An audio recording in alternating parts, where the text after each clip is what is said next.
Joe Ferrucci says, how do I help my dad, an unbeliever, who thinks that religion is used to control us? He also says, if God exists, where was he when my father was beating my mother and I cried out to him?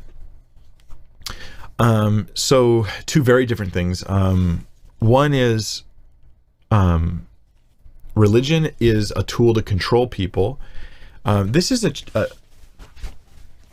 like a bit of a challenging one, because in a sense, religion does seek to give you rules for your life. Including genuine Christianity, there are rules for how you live your life. But people should be like living based on moral rules, right? Like, so this is a bit of a challenge to say like, no, it's not. Religion doesn't seek to have any control over your life. That wouldn't be true. But it's also silly if someone goes, I think that I should have no control in my life. There should be nothing controlling my life. I just do whatever I want with no controls. That's also like evil, like actually evil to live that way, to live that lifestyle where you just do what you want and there's no control.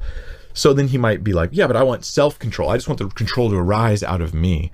And I think here we're getting closer to the target. The real complaint is, I don't want to have to submit to any idea of what God's telling me to do. And then we get down to the main issue, which is this. Is the religion real or is it fake? If the religion is real, then I want those rules. If the religion is fake, if it's false, I don't want it. I'm like your dad. I don't want it touching me. I don't want that false religion making fake rules up to mess up and ruin my life. But it's not that I'm actually worried about being controlled, because I want to have proper controls in my life. How do you explain this to someone who just throws it out there like a one-liner?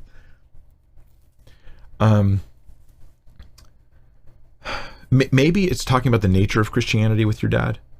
And so, what's interesting about that, Dad, is, when Muhammad did his religion, he built an army and he took over and he slaughtered tons of people and stuff, and spread his religion with a sword, literally to control people. And they have a whole Sharia law thing, like they are actually trying to control people. More importantly, Islam's not true. And so it's fake, false control that comes from man or Satan, not from God. But Jesus, he came and he led no army, and he lived a perfect example, and he was the one who lived the perfect under control life to deal with the out of control lives of humans. Jesus models a different kind of way of living than what we see from other religions. That's important, to look at Jesus and examine Jesus. I would encourage your dad to read the Gospels and look at the person of Jesus and consider him. I hope he will. I hope he'll consider it. I know how it's like dealing with a dad who doesn't want to hear that stuff.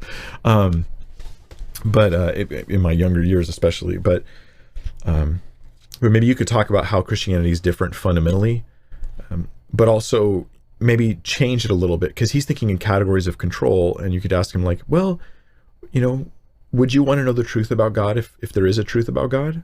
And of course he's going to have to say yes. And yeah, of course I want to know that. And if God wanted you to do something, to live a certain way, would you want to live that way? Well, okay, yeah, no, probably. Okay, probably I would. Maybe, probably. Well, think about it. I'm guessing at how he'll respond. And then you can say, so the real issue with religion is when it's man-made. When it comes from man and they're pretending to talk in the name of God and they want to control you. And he goes, yeah, that I can't stand. And then you show him Jesus, where he rebukes the Pharisees because they made up man-made rules and they put it in the mouth of God. You have your rules from men and you pretend that they're commands of God.